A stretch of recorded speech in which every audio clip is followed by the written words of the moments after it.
welcome everybody back to the Unraveler Show with AlanBondar, aka the Unraveler, and William Vincent co-hosting with me during this series that we're doing, trying to discuss religion as it relates to the existence of God versus atheism and the whole nine yards.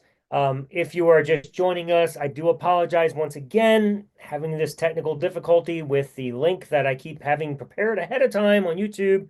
For some reason, my Zoom and YouTube just aren't seeming to sync correctly. It's very frustrating. So I apologize if you're having to search around to try to find us. But here we are, if you found us. And if you didn't, you're probably watching after the show. Sorry. But here we go. We're going to have a great time tonight. And we hope that you are here because we are going to be taking questions at the end of the show like we usually do. William, welcome as again, my good friend. It's so nice to have you. It's been a delight dialoguing with you through this series. Appreciate you being here, man. You're welcome, and it's been fun to be here talking about these things. I really enjoy these discussions, the thought processes involved in them. It's obviously something that's very important to me. So this has been a really cool opportunity for me to get to talk about those things and to kind of discuss them in an environment where we're really having an actual discussion about them. Yeah, and I appreciate that. And I also enjoy doing it with you because it's nice. You're reasonable. You listen, I listen, we talk back and forth. It's a dialogue. We're not just talking over each other. It's pleasant. It's very pleasant having this conversation. So I greatly appreciate having you. It's been great. So, William, if Mhm. you don't mind, what I'm going to do is just catch everybody up to where we are currently. We have been going through the chapters of your book and discussing them as it relates to atheism. You wrote a book called The 10 Myths of Atheism. You can find it on Amazon, and I would encourage anybody who is being a part of this journey, go read the book. You really need to because well, what we're talking about here, we're just off the cuff, and we're straying from the literal, word by word commentary that William gives. So I would encourage you to do that. I obviously did not agree with his book because, well, if I did, I wouldn't be an atheist anymore. But I encourage you to read it because it was, it's fine. It's a good book. It's something that you should read to let it challenge your thinking. It's very, very important that you do that. And vice versa. I wrote a book called How to Kill God the Easy Way. William read that, and he's also here as a Christian at the end of that book and doesn't agree, but yet also would say, read my book because everybody should be willing to read things that challenge their thinking. That's what makes you stronger in what you believe and what you think. So definitely do that. Go get those books and read them because they will really challenge your thinking. So what I'm going to do right now, just real quick, is I'm going to summarize where catch us up to where we are from my recollection and what I understand happened in our first three rounds, William, and then you can kind of correct wherever you don't agree we landed, if that makes sense. So let me just kind of summarize. So the first chapter, the myth number one in your book is atheism is not a religion.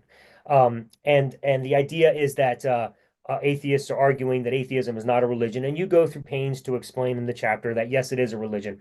But I think, if I remember correctly, and if I understand where we landed correctly in that first episode, that first round together, is that we agreed that atheism as a uh, uh, not even it's hard to even define what it is as a title. Atheism itself isn't actually a religion, but what you were getting at and your intention was to say even atheists do in fact have worldviews that stem as a result of their atheism. And I agreed with that. And I said, sure, of course we do. Humanism, for example, is a worldview. So I would say as I'm an atheist, but strictly as an atheist, that is not the worldview I have. I no more have a worldview as an atheist than I do as an a Santa Clausian, for example. Like I don't believe Santa Claus exists, but that doesn't make me have a worldview of Santa Claus any more than it does you. We just deny that there is any reason to believe in the existence of Santa Claus any more than I think there's a reason to believe there's a reason for God. So atheism as a position is not a worldview. But as an atheist, obviously, I venture beyond atheism and have worldviews. And I think that's where we landed there. I'll come back to that and let you correct that because I just want to go through the three summaries. So hopefully you can retain this. Myth number two is that atheism is vindicated by science.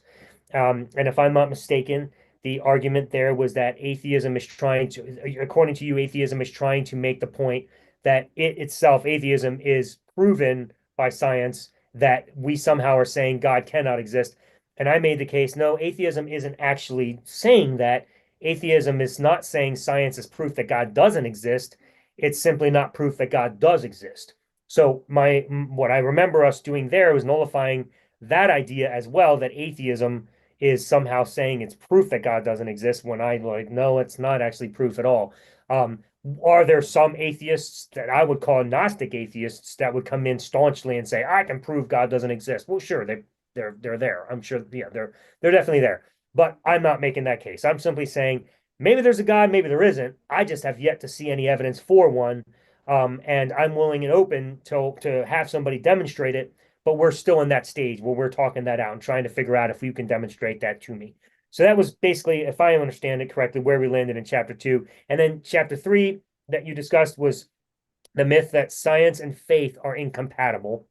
And what I came at was is that I'm not making a case that people of faith do not use science in every area of their life, because they certainly do. I'm simply saying faith and science are incompatible as far as proving the existence of God is concerned. You have to have simply faith alone to believe in God. Science isn't going to assist you with that. So that's all I mean by faith and science are incompatible. But obviously, in every other area of life aside from the existence of God, theists use science. So that, I believe, was where I landed and where you landed. I think that's a decent summary of the 3 chapters and where we landed of the last 3 episodes. But I want to turn it over to you and clarify anything you disagreed with what I just said. No, I think that's probably, for the most part, kind of how that's gone. I think those first 3 sort of chapters, and probably this one as well, the topic we'll get into today, um, is sort of a rebuttal in certain ways to atheism that emerged in the 17th century in the Enlightenment, the age of Enlightenment, the Enlightenment. And these were probably ideas that sort of were born during that era that I'm sort of answering to. The idea that and I'm not putting this view in your for you, Alan, because you've made it clear, just because some atheists say things doesn't mean all atheists do, or you're not as an atheist responsible for the statement of every other atheist. So I'm going to concede that point. So allow me to sort of, but there were definitely very vocal atheists, and maybe for the first time in human history, were a time period where people who were openly atheistic had such a tremendous influence on society and thought and reasoning. But this idea that religion was one thing and science was another, faith is one thing and rationality is another, and this sort of juxtaposition or dichotomy between people who hold to these sort of primitive superstitious religions, people who hold to science, and so these chapters sort of kind of rebut these ideas, and it does so by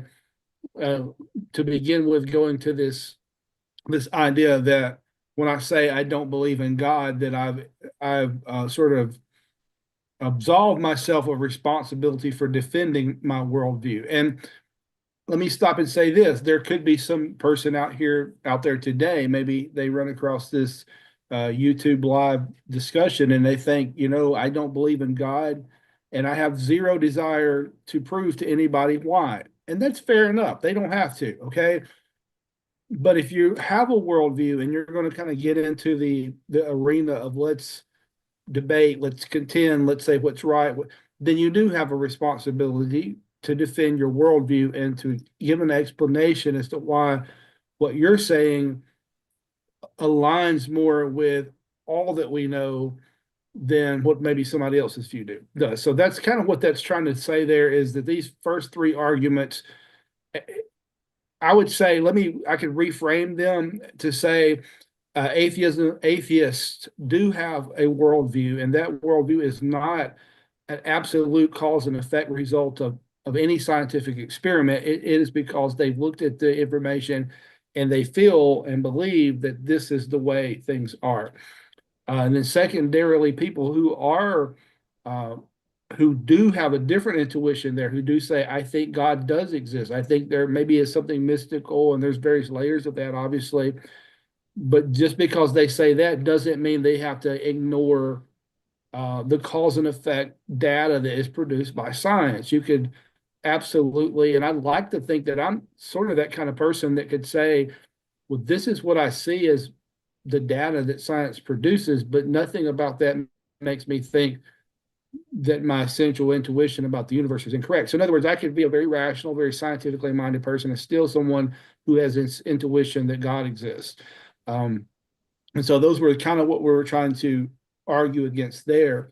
And I think, and I brought the enlightenment up because I think it really does kind of intersect with what we're going to talk in that thought about today. And that thought process was also this idea during the enlightenment that everything about religion in the enlightenment thinkers, those who are opposed to it, wasn't religion is, a cool fairy tale, doesn't really matter. It was that religion is absolutely an evil that should be eradicated from human experience.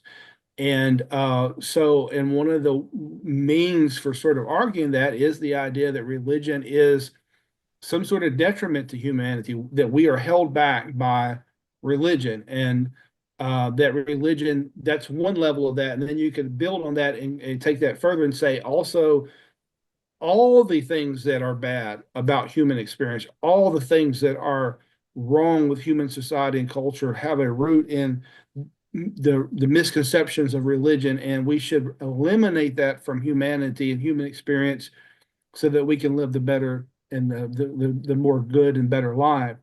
And so what I'm going to argue in this chapter is that religion isn't a source of evil. It isn't necessarily a bad thing. I would argue actually that it is a very good thing. It's a very human thing, and it's something that we need as human beings to help us to function, to integrate, and to communicate better. So that's sort of the thesis, and I'll just shoot that out there without a lot of substantiation, and then we can start kicking that idea around and see what works with it. Okay. Um, so let's jump on that. But before we do, I'd just like some clarification. Today you made a statement on Facebook. He said, even atheism, which is a rejecting of religion, takes on religious qualities. So I was curious what these religious qualities are that you meant when that seems to go against what we came to conclude on chapter one already. So do you mind clarifying that? No, that's a fair question, and what we'll do is take a step.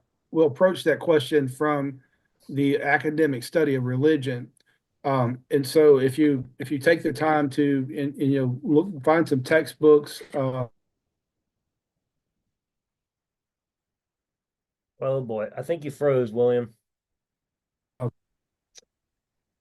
I don't know if you can hear me, but your screen froze for Are you sure. there? I am, but give it a second. Let's see if we can catch up here. You there? Yep, I'm sorry. I think I accidentally hit a button there and cut me off. I apologize about that's that. I'm all very right. sorry. You're back. So anyway, but if we take that from an academic study of religion, okay, and try to simplify this really big topic, and I have in my studies digested several academic textbooks just generally studying religion, and the opening chapter of almost every one of those textbooks will say that the concept of religion is so broad that it is very difficult to define exactly what it is as a human phenomena.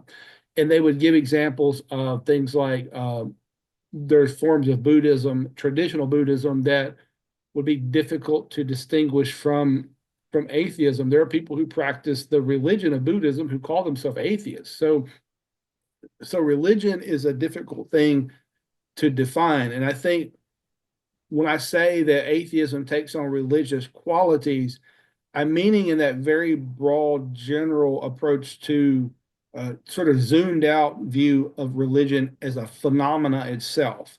And so you might ask the question, well, what does a religion, what does that mean to have a religious quality? Uh, and in that first chapter, I do sort of outline things I think that are religious qualities. I think I'm making a fairly strong statement about belief and intuition. But let's forget that. Let's forget intuition and belief. Let's don't force atheists to do things that atheists don't want to do. This is not about you have to believe something, or it's the commonality of metaphysical language. It's expressing things in truth statements. It's the idea that some things are true and some things are not true. It's what should we do with that information? It's that what I think of as true is so true that I would be a detriment to my own human fellows if I didn't share and contend for that true perspective. And then also, there's been articles and essays and over the many years, I don't have any in front of me, but I wish there's some that were talking about how the atheists were trying to form communities and they wanted to come together and they wanted to sort of have these communal experiences that were very similar to what religious institutions have based on this common view of the universe. So there's something about us that we want to, it's not good enough that you disagree with me. There's something psychological that makes me want to say, well, if I'm rational and you're rational, but we don't agree on this thing, we need to figure that out. I think that's a human psychological phenomena, but that's neither here nor there. But that's what I mean by religious qualities. It means a community sort of and a communal experience based on a common concept of what is true.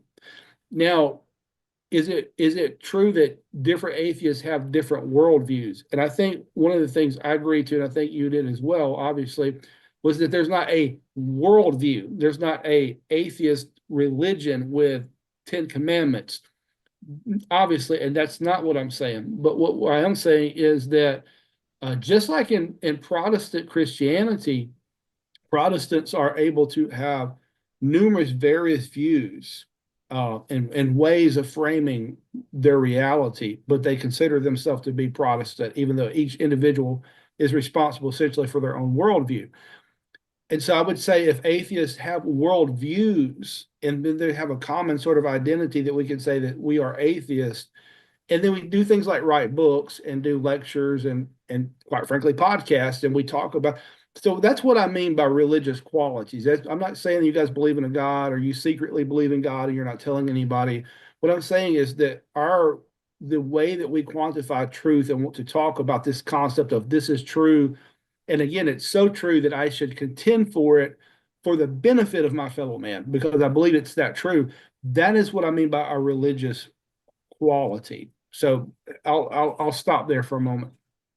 All right, so I guess the struggle I'm having is I still maintain that none of the things you said are because I'm an atheist or that any of us are atheists. Like what I keep trying to communicate is that everything you're arguing for is absolutely correct, but not because of atheism, but because we're humans. Like we No, no, right. Religion is not because of atheism. And right. when we the term religion, so let me jump in right. The term religion exists because it is a human phenomenon. And when we say religion, it's one of those things that we say, and it's so common that we don't really examine the word itself. We have a term for this thing that humans do that is so different from place to place that it's hard to define it, but we know what it is. I know that Grantham, the veneration of the Grantham by the Sikh uh, community, which is often misunderstood as Muslim, but the Sikhs, they worship the Grantham. It's supposed to be God's word. You have that. Then you have Buddhist. That's another form of religion. It has no veneratable text. Then you have shamanism. You have ancestral worship in Japan. So, in other words, you have all these phenomena, and we have a word for that. We call it religion. And so, I think when you say that it is human, I think you're absolutely right. Um, Now, here's the thing I've been trying to stress, and it's very difficult because this is a loaded topic, and people are afraid of getting trapped into certain thought processes, where you're cornered up and I can't get out of it. So, we're always sort of resistant to it. Just because I say something is religious by nature doesn't mean that you believe in supernatural. Okay, here's an example. This was I'm going to reach way out for this. If you're a Star Trek guy, if you're a Trekkie, you know that the Vulcans have a religion that is not it's hypothetical and made up, but it's a religion based on science. It's not a religion based on metaphysics. So what I'm trying to say is that when we're talking about religion, we really need to get a grasp of this whole phenomenon. And we do need to, I think, I will argue very strongly that we need to recognize that it is a very human phenomenon, and it's something that's so human and so intrinsic to humanity that it's almost impossible to dissect it from civilization itself. Civilizations are typically religious by nature. Uh, Somebody said, "Well, the United States is not religious." Wrong. It has a religion. Um, and I'll throw this comment in here. This might be interesting for you to hear, but I've heard someone say that in the United States, in America, that everyone is Protestant, even if they're Buddhist. And what they meant by that was that the Protestant worldview and influence is so powerful here that everybody is influenced by it. And so that's a part of the American religious culture. But the bottom line is when we're talking about religion, I think we need to understand that it doesn't necessarily mean I believe in a higher power or supernatural stuff. It does mean, though, I believe that there's a truth and that there is a correct way to see things, and that way is so correct that if I didn't contend for it and if I didn't try to explain it to others, then it would be detrimental to them. So I would be doing something almost wrong to not protest other views that are not as true as my views. So I do think that's what I'm discussing there. And if we could see that distinction there, that will allow us to talk more clearly about the phenomena of religion itself, even to the point that it's a phenomenon. And this is not something that I just come up with. This is something that many really strong thinkers have talked about, whether that some of these things are good, even if they're not absolutely true. And I'll, you may have heard the term the cultural Christians. These are people who say, I don't believe in the metaphysical claims of Christianity, but the influence of Christianity as a socializing force is the best thing we have in human history. And unless they don't want, they want to defend these things about cultural Christianity. So anyway, I don't want to be all over the place with that, and I could very easily do that. But the phenomena of religion and the idea of I believe in a theistic God are related, but they are not identical topics. They're distinct topics. Okay, wow, a lot to unpack there. So first, I stated at the outset of this series that I would have no problem utilizing religion as a category for how we live morally or whatever, if it did not include God. So based on everything you just said, I'm like, I mean, fine, that's fine. We can call religion something that exists without God. Okay. I mean, to me, it's all that already exists in the world of philosophy. So I don't see it necessary, but I'm also not one. I don't have a dog in that fight. Like I don't care. You want to take a portion of philosophy that deals with morality and put it under the category of religion. Fine. To me, that's whatever. I can live there. It just doesn't matter to me. That's not my issue. My issue is that is putting God into it, and you've already admitted you don't need to put God into it. So that's fine. Um, but the next thought I have is as it relates to atheism, I still like so to me atheism is nothing more than ground zero. It's like here we are. Somebody comes along and says, "Hey, God exists," and we say, "Prove it," and they say, "Oh well, blah blah blah."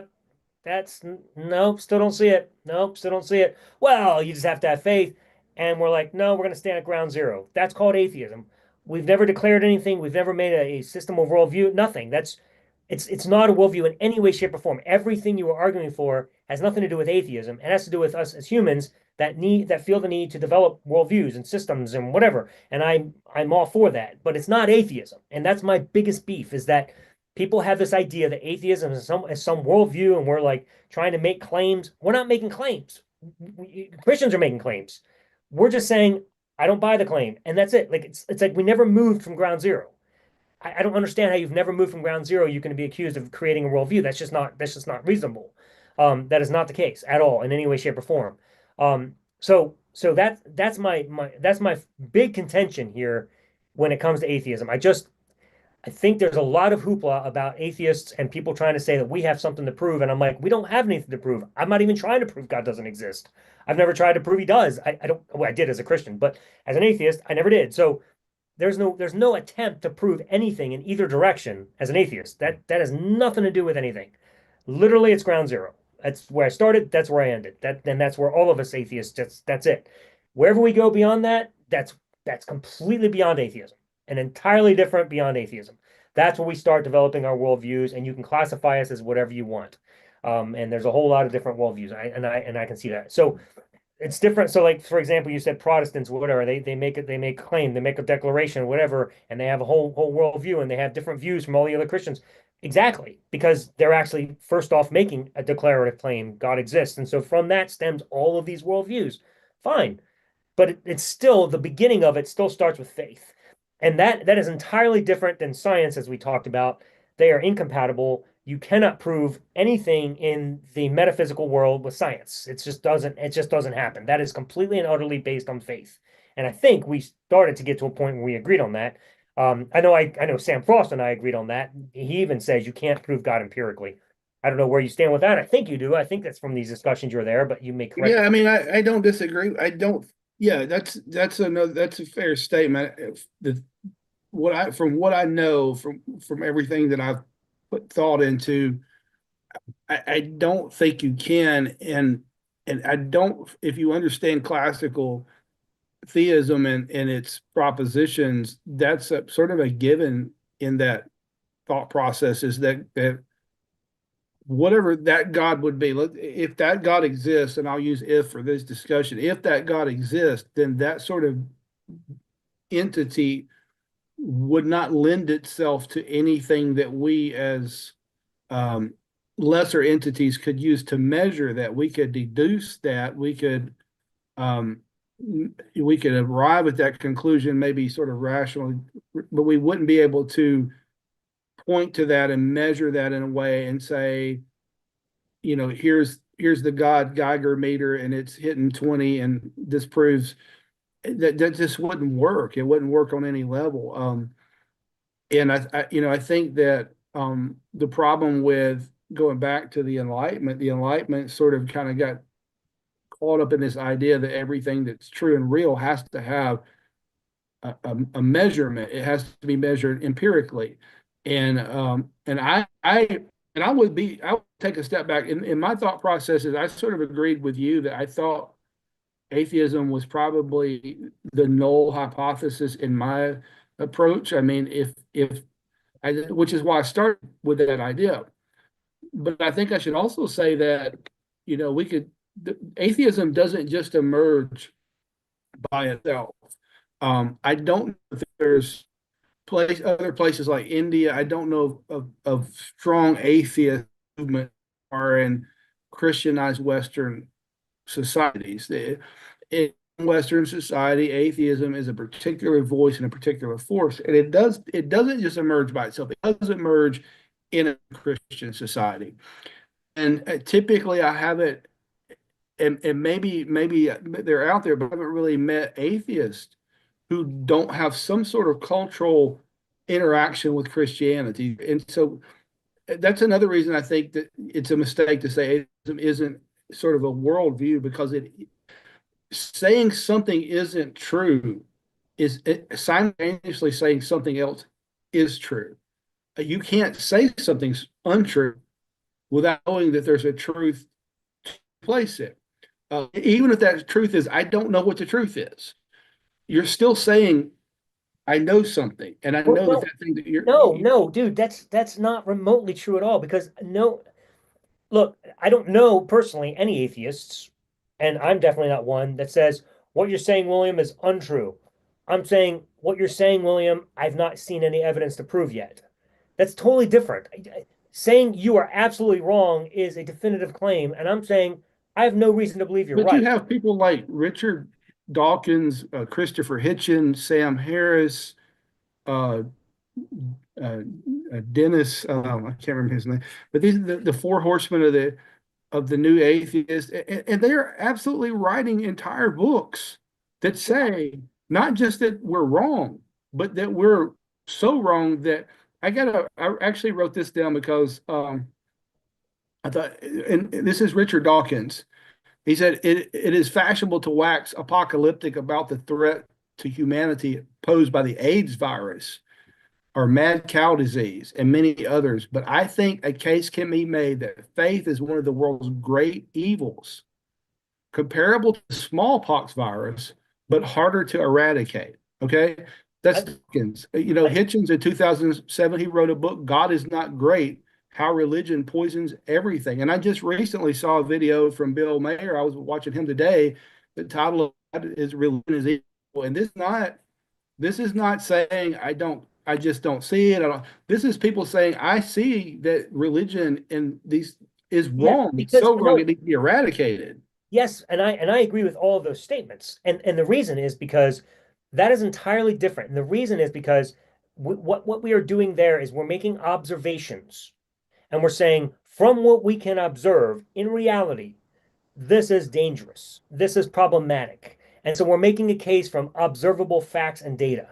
And that's the reason that's different than saying, well, I know for 100% certain that there is no God. That you can't, how the hell can anybody say that? You can't. There's no possible way unless and until we can absolutely prove in some fashion where the world came from. If we do that someday, then we can count God out. And then theists would have to do that too. So until that day comes, we're literally walking a fine line saying, well, God's possible, but unlikely because there's not enough evidence for it. And here's what I can observe from religion over the years, especially religion tied to theism or God of some sort. It's bad. It's dangerous. Faith is blinding people. It's causing this, it's causing that. And we can definitely make a case for that. We'll get back to that in a second, as that's what your next chapter is about. But I think those kinds of statements are not the same thing as making a declarative statement God doesn't exist. It's not the same thing at all. Well, The it would be fact, a very to make that kind of statement though the without the other statement. So if I'm going to say religion is bad for humanity, and these people are not saying uh yeah, but Will, you got to they're understand not saying certain kinds of Western Christian. They're saying religion in general. because Dawkins used because the word faith. they're not using religion as loosely as you are, bro. You're the only person I've ever heard using religion this way and being willing to dialogue about it without God as part of it. You're the only person I've ever heard do this. And I'm not saying you are, I'm just saying you're the only person I've encountered like this. So when these guys are talking about religion, they're literally including God in it. So Well, that's sure, fancy. but they're not there. But that's still that's an affirmation. It's a position. That's That, a well, yes, that is a position, but that's not an atheistic position. The atheistic well, they position, think it is. no. What they're saying is, as an atheist, I see simply and no reason to believe God exists. As a humanist, for example, or as a scientist, or as a politician, whatever it may be, they're looking at the world around them and they're saying, I observe all these things and I find a problem with the extension of religion and what it's causing. The atheistic part that ends literally at the denial of the proof. That's it. That's where it ends. That's always bothered me is when I'm talking to people, particularly about the time I wrote this book in 2014. This was sort of like in the peak of this heyday of this new atheism, and when you have statements like religion, a phenomena that we've both talked about, has affects billions of people today, and seems to have always affected us for as long as. And when you have someone like Dawkins say it's like smallpox virus that needs to be eradicated in one statement, but then follow that with, but I don't have a position. That seems very reckless. How do you know enough then to say this should be eradicated if you don't know to the whole thing?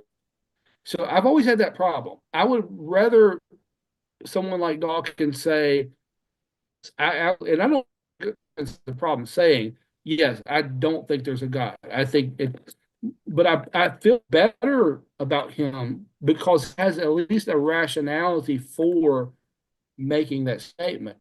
Yeah. Well, It I mean, bothers me when people say I don't have a rationality, but I'm going to still make this statement that religion is a bad thing, or your faith in God is irrational. Um, if you're going to say that, then you need to be able to step into the ring and defend that view, and that view should hold up to rationality, I think. That's fine. But you're not talking to Richard Dawkins, you're talking to Alan Bondar. So if you want to take that up with Richard Dawkins, you're going to have to do that because I can't speak for him. I mean, he may make statements out of two sides of his mouth. I'm not here to defend Richard Dawkins. Now I don't. Dawkins is a goofball, but yeah, Well, I always Christopher Hitchens. I don't agree with Christopher Hitchens, but I always thought his Hitchens really was trying to be at least relatively honest most of yes. the time, and I think he was a sincere person. But Look, I like Dawkins all these sort of like, guys. I like all these guys. I think they say great things, but I don't think everything they say is right. I mean, you're gonna have to pick and choose. I mean, when you have a discussion with somebody like myself, I mean, sure, bringing other people's thoughts into it's fine, but I may not necessarily agree with that, and I don't have to come to the aid of their defense. I don't necessarily agree that that he makes a position and then says the contrary. I don't know what he's doing there. That's not my dog to fight. Um, mhm. but what I will say, and this is interesting, William, because let's take because bro, your view of religion. So this is I can't go and start bringing in quotes from a whole bunch of other people and what they say on religion because you're entirely unique.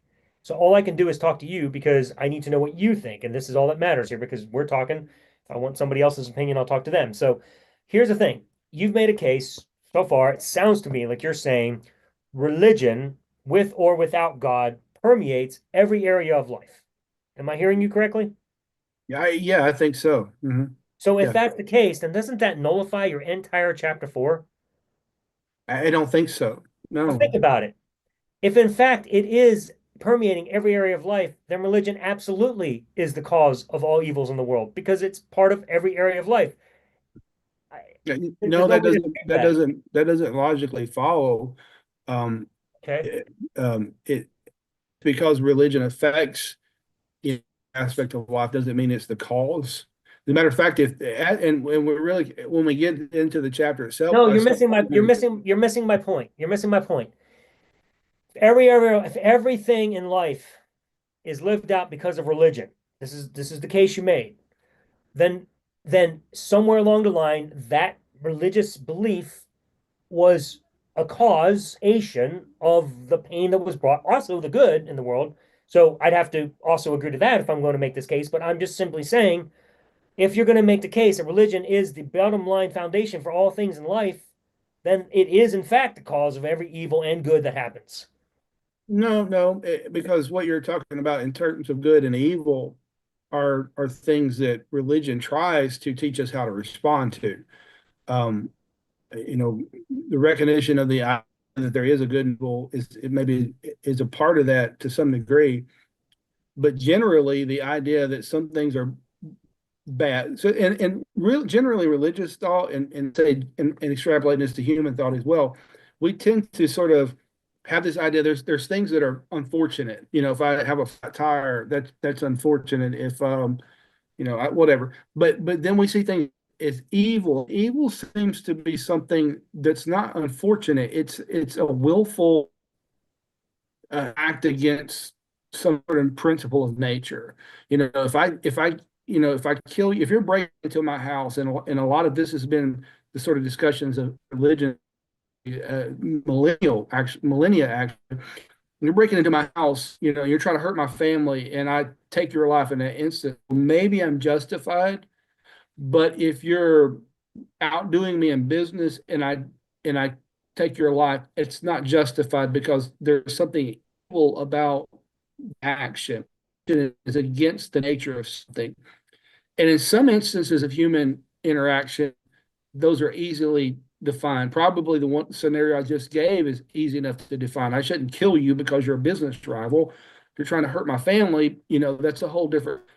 But religion gets into the nuances of if we're going to work this thing out, how do you the law of Moses, Deuteronomy, Exodus, a lot of it is basically case law. Like European common law is kind of based on that. And Hey, it wasn't that it wasn't if you really understand the William, Old Testament, how that William, William, compiled. But I, yeah, I don't mean to cut you off in the middle of a sentence. I'm only doing it because in this case, you're cutting out a lot, and I don't think people are hearing you. Can you leave the podcast and come back in, and I'll let you back. Let's hope that fixes Yeah, that. let me try that. Let me try. Yeah, yeah. Thanks, man. I'll promote the books in the meantime.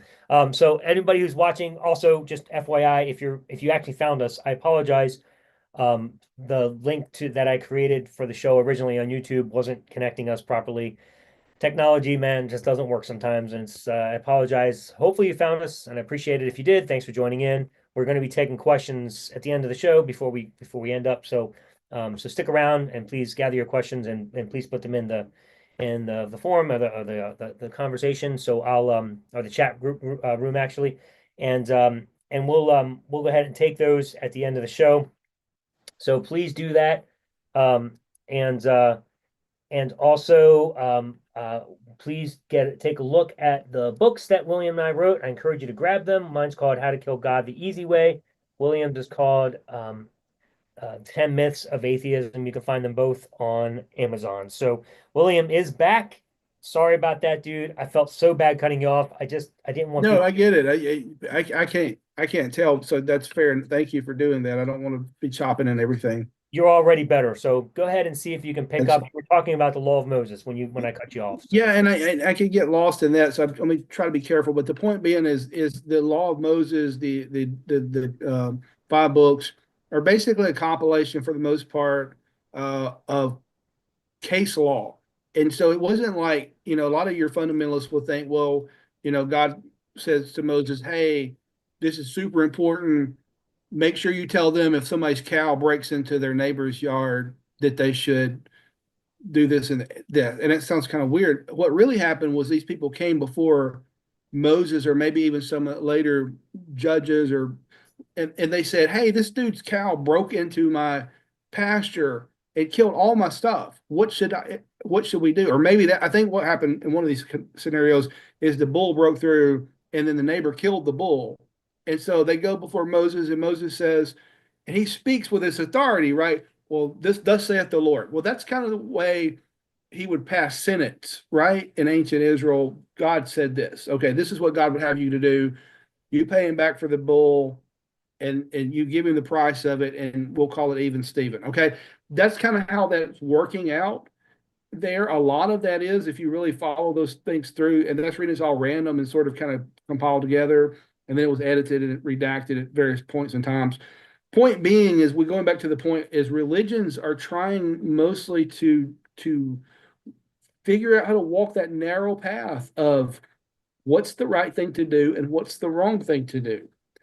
Now, in the present era, and when I say present, I mean since the last 500 years of since the Protestant Reformation and the Enlightenment, which happened really close to each other, American, and I'll say modern Western Christianity experiences religion in a different way than people in the ancient past did.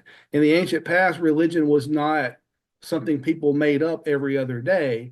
It wasn't people looking through books and saying, I think this is what this means. It was accumulated layers of human experience and ways of doing things that had worked and kept the peace and kept people, and it had worked so long that people believed that God had revealed that way of living to them. That was the experience before the Enlightenment. Our present experience is sort of this. I think this. I think that. That makes sense to me, and that's a different experience of religion. I think that's the reason when I'm talking about religion, I'm talking in a more ancient, global human phenomenon, and not the last 500 years or moving on 600 years now of everybody sort of kicking things around ideologically in Western Christian culture.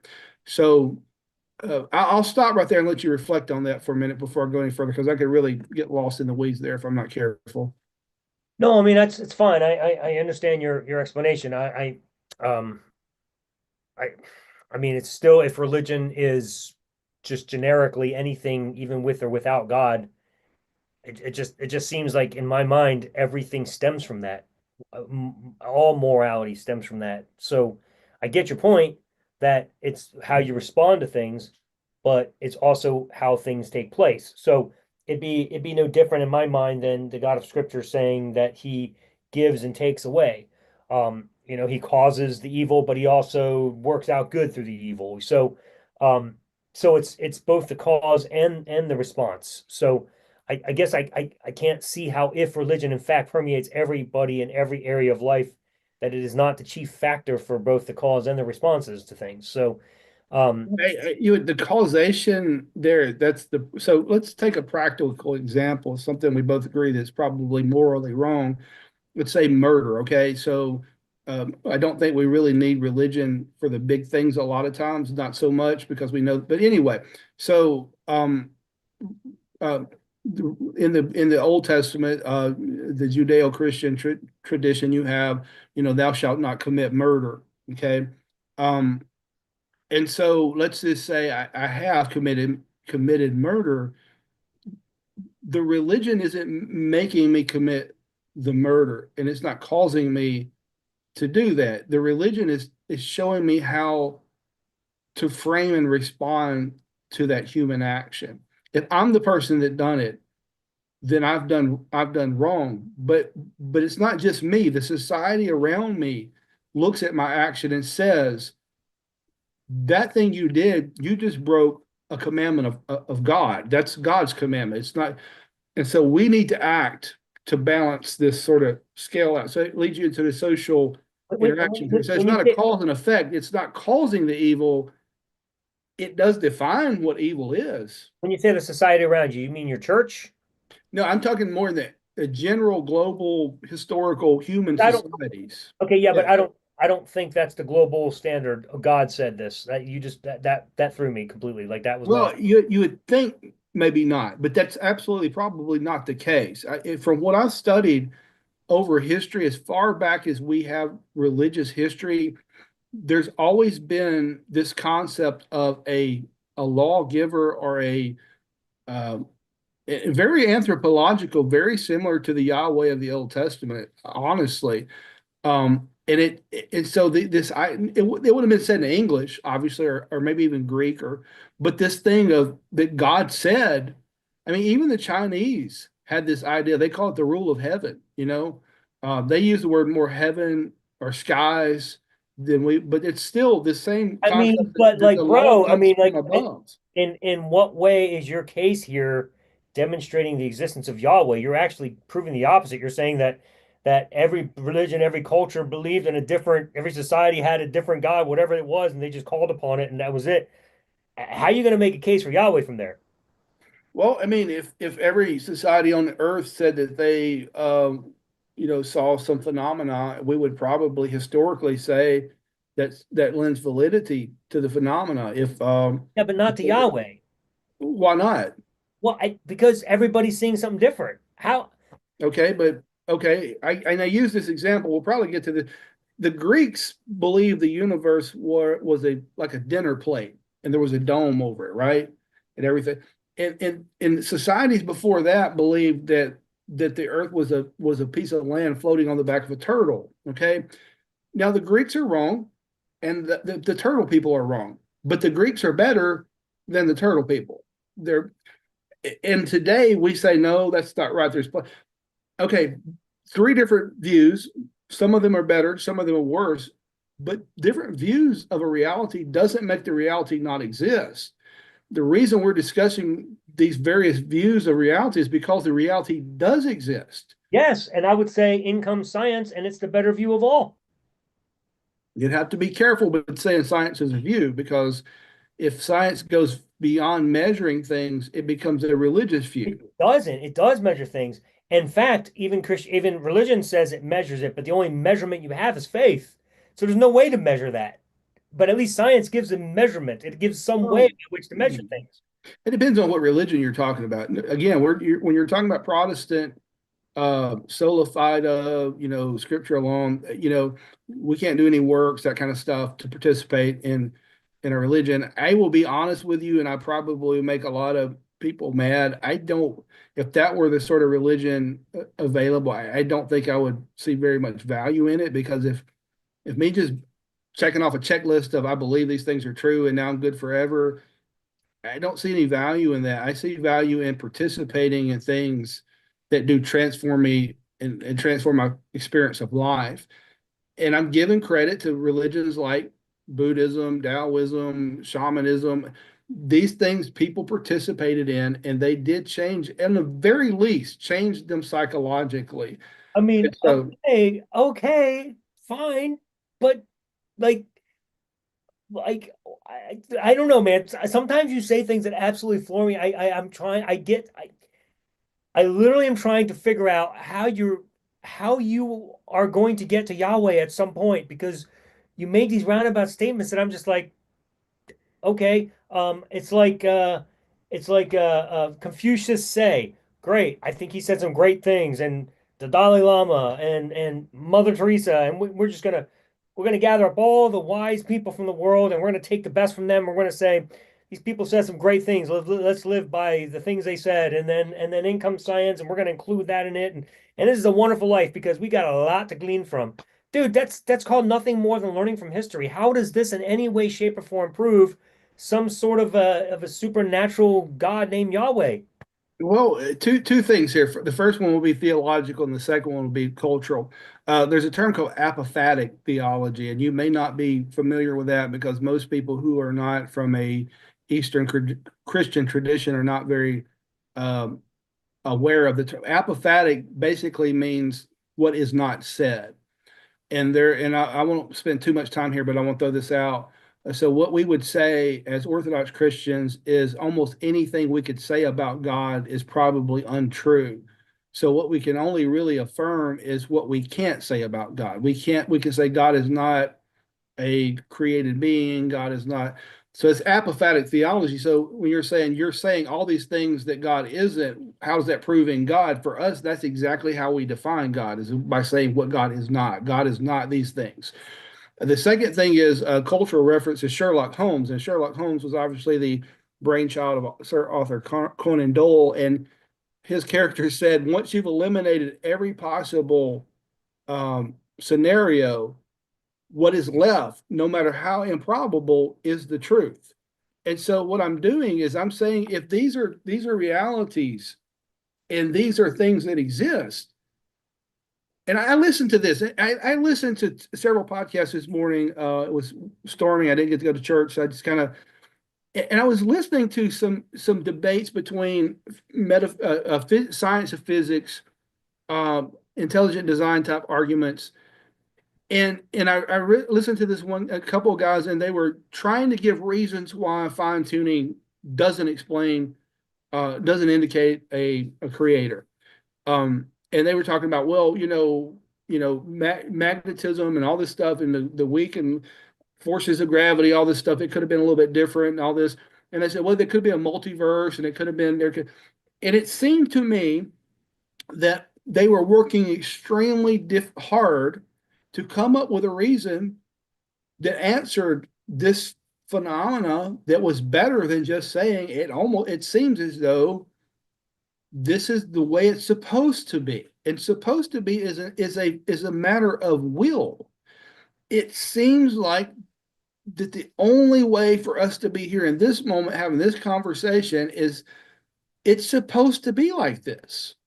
And maybe that's not the case. Maybe the case is there's multiverses that we can't prove, and there's all this stuff, billions. But what is it? Occam's razor that like the simplest answer is the right answer. And the theories that I get that explain existence and phenomena, all these things that we're outlining, because we're taking this really long path around this mountain so we can see all the angles of it. But the answers that say that there's no mountain there seem really difficult to arrive at. And just saying, you know what, I think there's a mountain there seems like the easy answer. So you're like, how are we going to arrive at this? By showing that every other answer doesn't make as much sense. So how does the apophatic approach, did I say it right? Apophatic? That's correct. The Apophatic. apophatic approach not prove that Santa Claus is Yahweh. Well, it's not an approach to prove any specific thing. It's using negatives to define No, I something. get that. So Right. So, how does it not define that it's Santa Claus? well, epistemically, everything is defined by both what it is and maybe to a greater extent by what it's not. And what I mean by that is you, Alan, are infinitely not most everything in the universe except Alan. And so everything that we could say about you is almost Yes, but nobody, related to what you're not. but nobody defines me that way. It's just I not think you reasonable. probably do without thinking about it. No, they don't. They don't. People define me by who they know I am, not by who they know I'm not. Nobody does that, dude. Nobody does that except, well, When except, you say, but when you're saying I am Alan, you are saying I'm not everybody but Alan. well, I mean, yes, by deduction, that is absolutely true, but nobody thinks that way. Nobody says, ah, so Alan is not William. What should we do with this? Nobody thinks like that, dude. The only Well, people who you think like do that are, think like that because, and this is psychological, not theological. You do think like that because, first of all, that's how you learn developmental. Okay, real quick psychology lesson. So, when you're a kid, we're walking through the park, you see a four-legged furry animal. Kid says, what's that? You say cat. So it's cat. So now the kid thinks everything with four legs and fur is a cat. Next day he meets a dog. He calls it a cat. And we're like, no, that's not a cat. That's a dog. When the kid's brain says it's got four legs, it's got fur, what is it about this thing that is not like the other thing that makes it distinct? That is exactly how we define things. If I tell you a tree, right, you know exactly what I'm talking about. But think about how many different kinds of trees there are. There is a phenomenally long list of things a tree can be, but we have this general category of what a tree is. But when I say an apple tree, you have to eliminate every kind of tree the apple is not. yeah, I That's know, how that's how it works. dude, That's dude, psychological theory. That's not me making stuff up. That's in no, textbooks. That's real stuff. no, but dude, you're talking about things that are both empirically examined and unknown yet to the person examining it. That's entirely different than talking about a human that everybody knows is a human, and they look at me and they don't say, I wonder if this is not William. That's silly. Nobody does that. But yes, obviously, if it's empirically studied and they look at it and they can hold it and they're like, oh, a little child, I've never seen this before. I think it's a cat because it's got four legs. That's entirely different because they're trying to deduce things and learn. But to say, I can prove a God by faith alone by making a bunch of statements that he's not. How's that Well, no, helpful? no, no. You're adding a different concept. You said prove. We're not. There's a difference in proving something Oh, is bro, a, come on, though, man. Like, if you know that you know that you know that you know without a shadow of doubt that God exists, you must certainly can prove it. uh, I can offer you evidence No, consistent with that. no, that is not accurate. If you know with 100% certainty, without a shadow of a doubt, there's got to be a way that you can prove it empirically with. Okay, but I don't know with 100% certainty, without a shadow of a doubt, that you're not an Well, then, artificially intelligently designed program that was created. I don't know a but hundred that's percent. yes, but It's nobody, highly unlikely that but, that's but the answer. But you didn't claim that, and neither did I. You have, however, along with all Christians, claimed that you know with certainty that Yahweh exists. That's the difference. But why did I'm not asking you to prove about you're but you're saying that it's absurd for me to think that you're not a real person because the alternative answer is absurd and contrived. And that's why I'm telling you no, the because answer of God is God as a creator.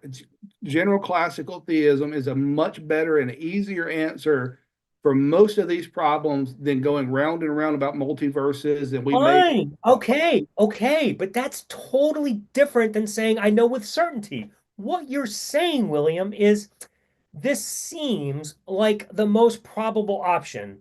So for now, we're going to roll with this until we come up with something better. That is not what Christians typically say. And I'm shocked that you're being so light on this because Christians typically say, I will stand by this forever because I know with 100% certainty that God is the only answer. That is entirely different than what you just proposed, dude. Entirely different. And all I'm on a venture to do is make Christians come to the conclusion that you just did to say, yeah, you're right. We can't know with certainty. We're just guessing, and this seems to be the best option for us. That to me is a terrible way to live your life and I living don't it see by how a you could book. say that because as a human, that's how you live every day of your life. No, All it's seconds not. of it. It really is, though. No, no, it's not. The difference is But I it is. also know that everything I believe could be wrong. And I'm open to that. and I live my life based on the data I have currently, but with the opportunity to say, this might be wrong, so I'm willing to learn, which is why I'm Alan, happy. you just said I live every day with the uncertainty that I don't know. But then Correct. you said for me to say I feel like I'm living with some uncertainty, but a lot of probability is the worst way to live. You just described your own life. You just said I live in uncertainty. No, and there's a giant difference between the two. One is I base my own decision. I base my life on the decisions I make. I decide them. You Okay. you decide your life based on a book that was written 2,000 years ago by a God you believe wrote it, even though you're not 100% certain he exists. That is dramatically different. It is why you go to church every Sunday, why you refuse to have, well, you're married now, so it doesn't matter anymore, but if you were truly following the Bible, not having sex outside of marriage, why you are considered a sinner for coveting, why you don't use certain language perhaps because it's against the word of God or whatever, all the rules that Christians have based on the word of God. You're living a certain way based on a rule book written by a God that you're not even sure exists. That's entirely different than me But saying, but but Alan, you're living the same things based on nothing that you know exists. but it's still my At least I have a reason. You have no reason. I what do you mean a reason? You don't have a reason. You also live by rules, Wait, okay? what do you mean a And I reason? think you're a moral person. What do I you think mean a you're a fair reason? person and an honest and a truth-telling person. I I think if you had an opportunity to cheat somebody and it was going to detrimentally hurt them, I think you would avoid that. I Yeah. think you would do moral things. And what I mean is you're doing them, but I would say, why should I behave that way? And you would say, ask yourself, why should, and your answer would have to be, I have no reason for acting this way. And mine would be, is I think that I act this way because intuitively I know it is the right thing to do. And Okay. mine is religious and yours is atheistic. So yours doesn't have a reason. But there is a major difference here, even so. And I disagree with that reason thing. I, I don't know what you mean by reason. Like you have a reason. What do you mean by reason? If you're not sure God exists, and what's your reason? You're hoping to Well, go I mean, it's an explanatory. like you're um hoping to go to heaven. no, that's you got to be. I'm not a Protestant, so I'm not really hoping to go to heaven. I'm trying to be as human as I can be. And you'd have to get What's your hope? Man? What's your hope? uh, what What's is your a hope as hope? a Christian? Yeah. What's your reason? What's your hope? What is my hope? I mean, I would the general idea would be that if God um, created us and made us in His image and allows us to exist, I think that my hope is God. I hope that whatever force gave me life and being would have, and I believe that it seems to have been done on purpose. My hope is that. My hope is not, see, in Protestantism, it's, well, God made everybody and he's like, oh, this is great, and then he goes to the bathroom and comes back and Adam and Eve eat from the tree, and it's like, what are we going to do about that? So we go through several years of history and God can't figure it out. He calls prophets, he does miracles, and all of a sudden he's like, well, screw it, I'll just kill my son instead. And so he kills Jesus, and now he's basically like, you guys are a bunch of screw ups, but if you'll just kind of believe this happened, I won't send all of you to hell. And that's kind of the Protestant worldview. That's not the Orthodox worldview. The Orthodox worldview is that God always created and always intended to be present in the person of Jesus Christ, and that human beings are his purpose and will, and that our lives here are to become more and more like God. And these qualities that Christ teaches, like the Sermon on the Mount, blessed are the poor in spirit, don't hold grudges, don't lie. These things, the more we do these things, the more we become like the image of God.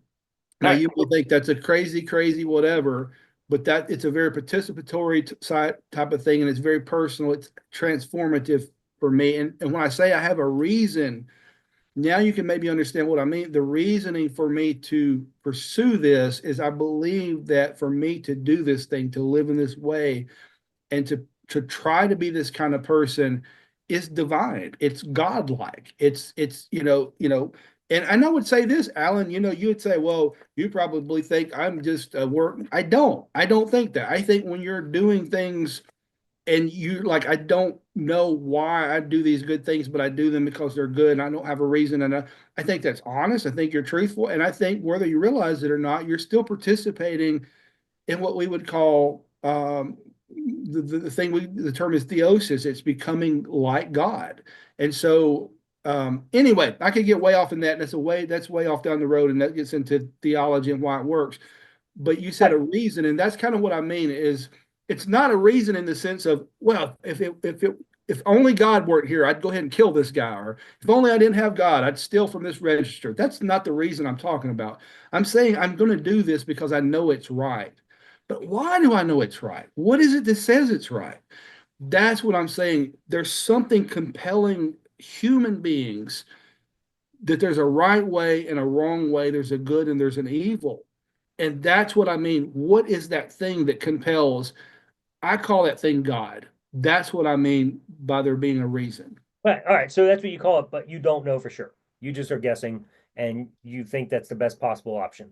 I'm going to be real honest here because, and that could be a trick question, and I don't think you're trying to trick me, but it could be.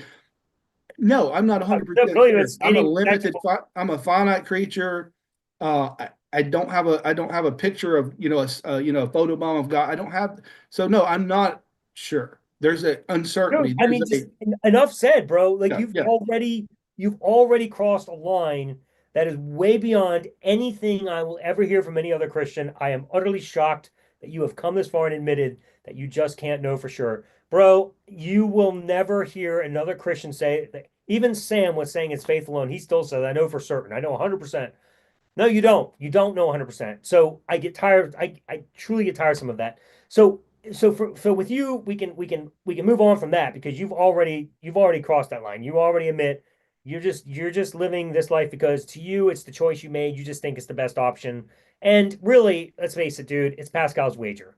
Since you don't know for certain, you're gonna take a chance that this is the best option because well, the alternative is worse for you. So you literally are living by Pascal's wager. Um, that's fine. That's your choice. You can do that.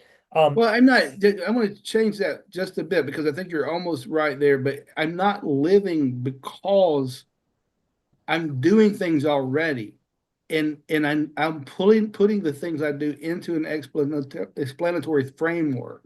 So it's not I'm not robbing and stealing and raping and killing because I believe it in past. I'm saying that I don't do those things. I think those things are wrong and evil, and the framework that I put, the reason is that I believe that is true and right and good and perfect and divine. I believe it's divine. I Well, believe okay. So, I mean, that brings me to the real problem I have yeah. with choosing your version of life versus mine when we Mhm. both are living in uncertainty. Is I do see the God you worship, particularly Yahweh, if you're going to believe the Bible, he absolutely 100% condoned throughout Scripture murder, rape, slavery, genocide, um, pedophilia.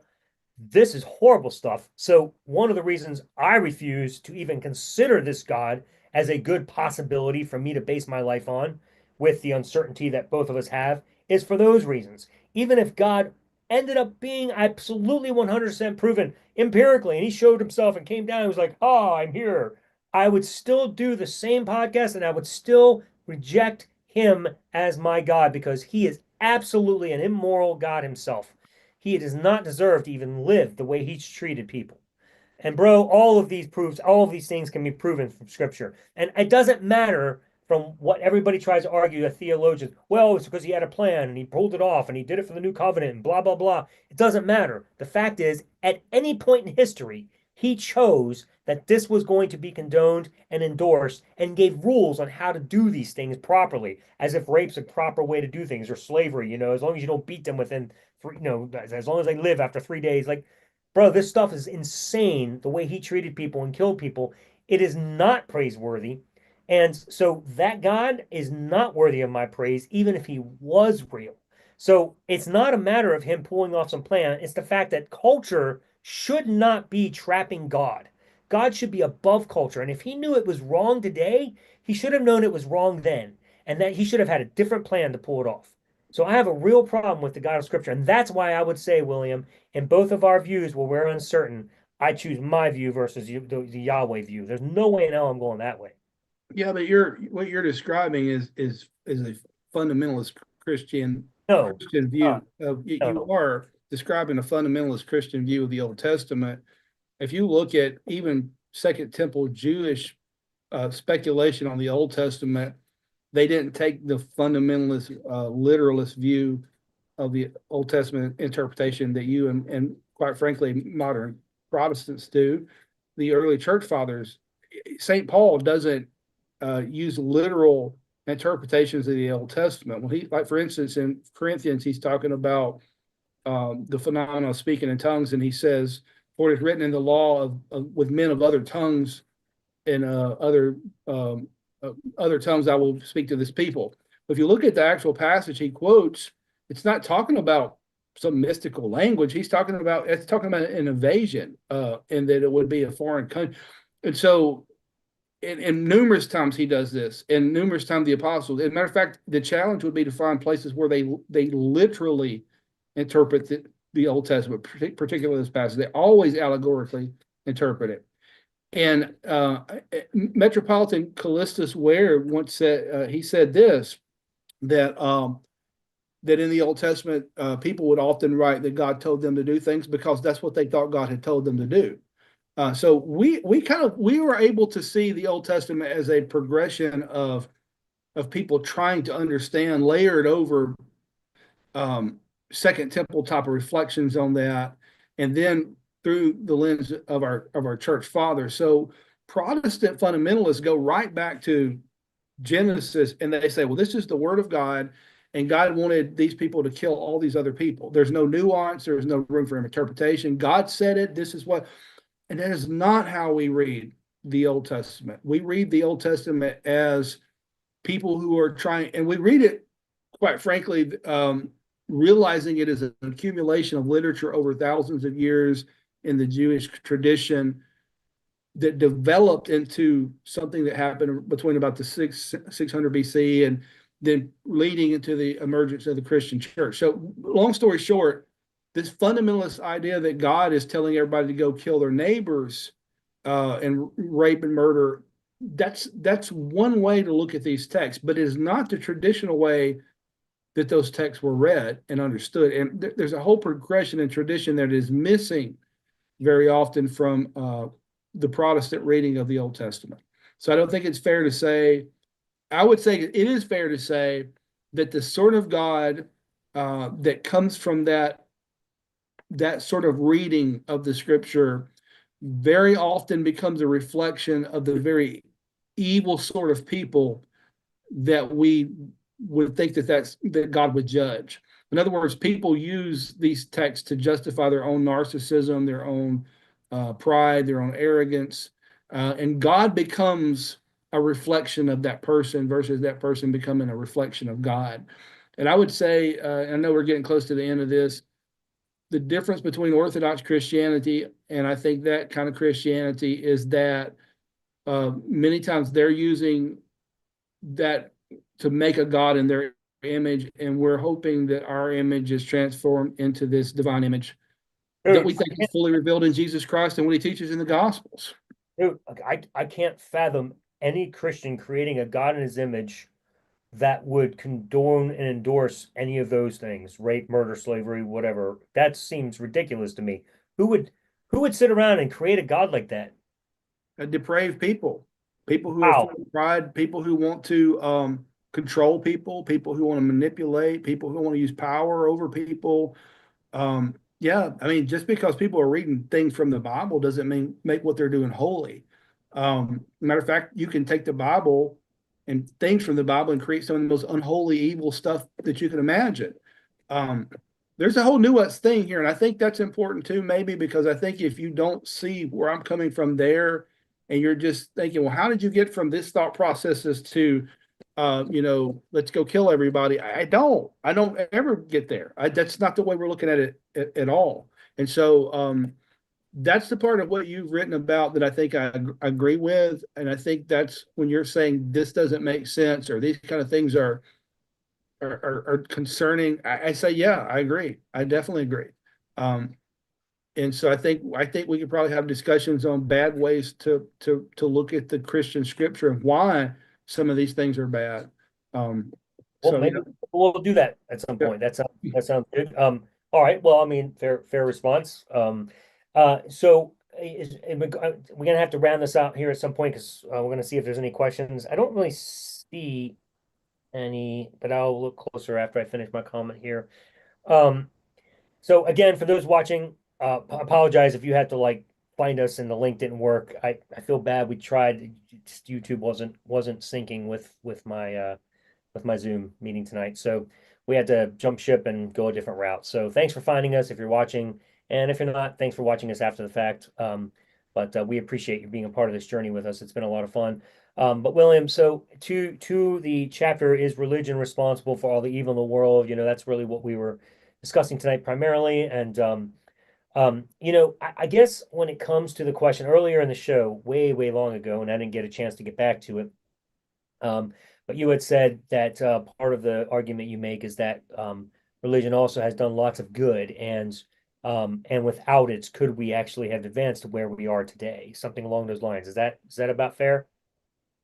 yeah, I think there's a case to be made there. Yes. Yeah. Okay. So I guess the only rebuttal I would have to that is while you are correct, just like I would see any worldview outside of Christianity also contributing to society. So Christianity is not alone in that. All worldviews have done good and evil to the world. I don't think anything is innocent from that or either side.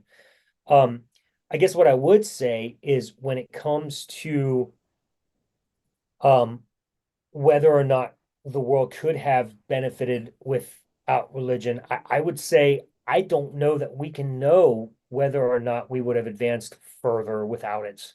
Um, Perhaps if we would have discovered the things we do now, well, scientifically, as you well know, many of the things that we attributed to gods no longer do we attribute to gods because now we've discovered, oh, well, this is just nature and this is the way things work.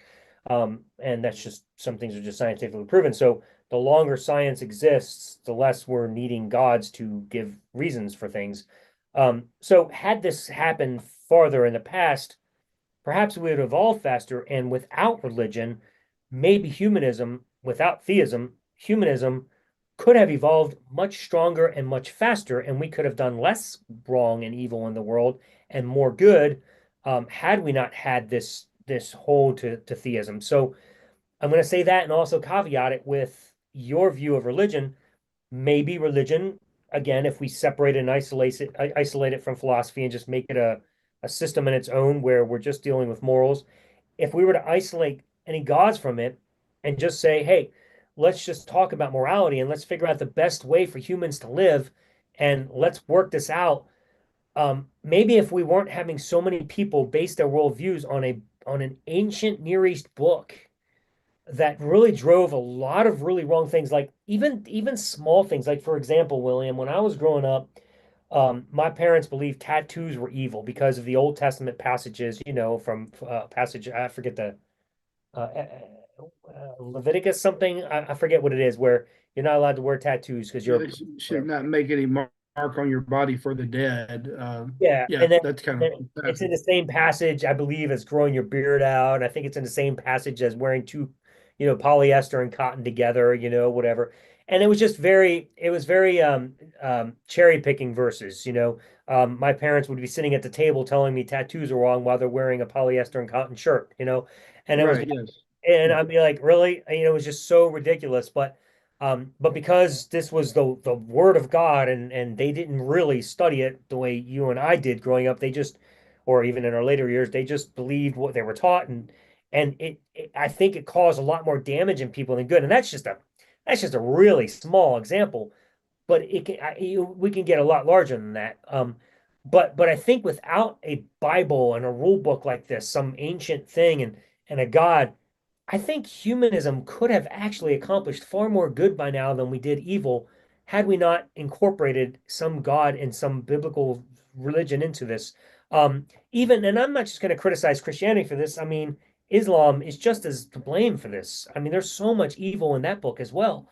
It's not just Christianity. All of them, all the religions, Scientology. I mean, all of them have so many things that have caused so much havoc in this world.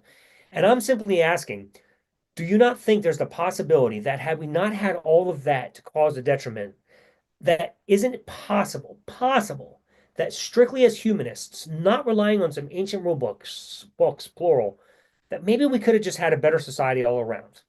Maybe like the maybe like the Crusades wouldn't have happened. All in the name of God. Let's kill this, force them to believe. Maybe if we weren't trying to force anyone to believe something and we just lived together in harmony, maybe that would have just been better. So I guess my argument is, if that's the case, and since we don't know that it's not the case, perhaps without theism in general, even if we apply your view of religion and we just take that and isolate it from philosophy and make it a category of its own, maybe we can flourish a lot faster if we just eliminate this whole theistic thing that we're just not sure about. That's just my take on it. I'm going to let you close on those thoughts, and then we're going to jump into some questions. Yeah, sure. And I think the mistake there, and that was probably some of the thought processes in the Enlightenment. Maybe we could summarize it, considering the mistake that we see religion has made, maybe we'd be better off without it. 500 years later, I think the answer to that question is no, we weren't better off without it.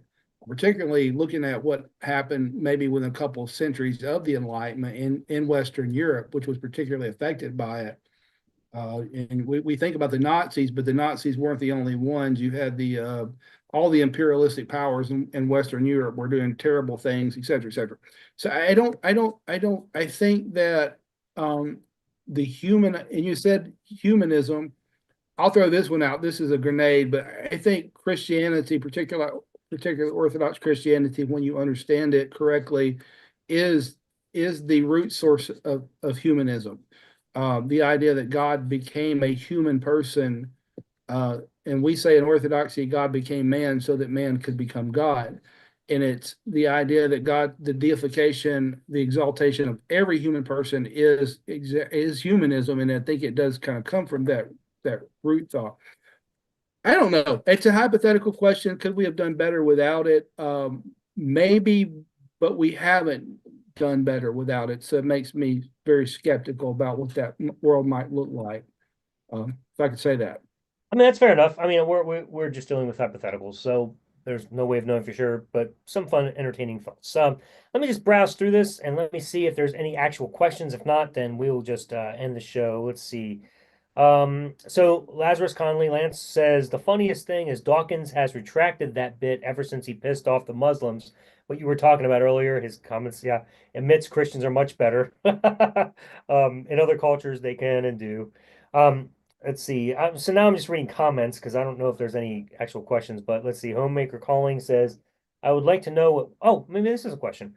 I would like to know what William thinks about why Yahweh created fallen angels, then allowed them to mate with women, and then had to destroy the world because of it. Ah, that's a question.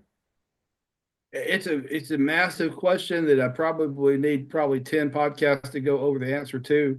Um, if you've ever listened to Dr. Michael Heiser's Divine Counsel stuff, that's good on that. The Lord of Spirits podcast through Ancient Faith Radio. Essentially, the idea is that the angels are powerful beings that are over parts of society, parts of culture, and they fell. And that these things described in the Old Testament as angels impregnating women were sex cults devoted to creating these sort of demonic type of leaders.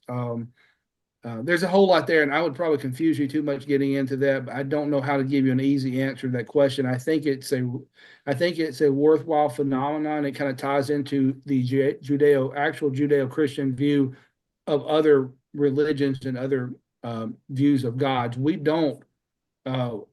Christianity, Orthodox Christianity, is not saying that all the other gods of the nations are not real. What we're saying is that they are very often angel or angelic forces that are in rebellion to God. Lot to unpack there. I probably butchered that pretty good. Sorry. That's all right. But I appreciate you attempting to answer in a very short time.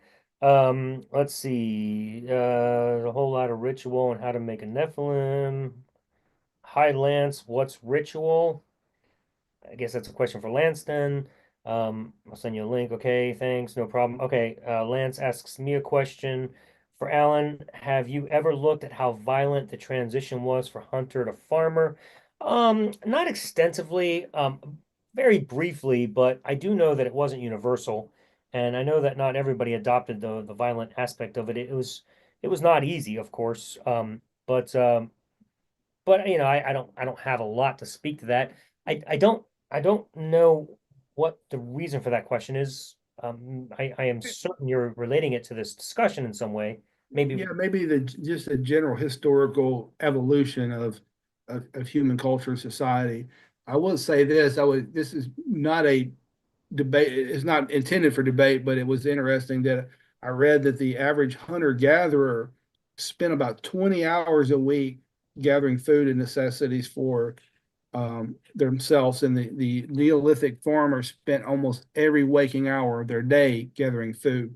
So there was a tremendous shift there from people who had a lot of time to reflect on life to people who were working all the time. Um, and maybe that's where they're trying to make that connection there to this.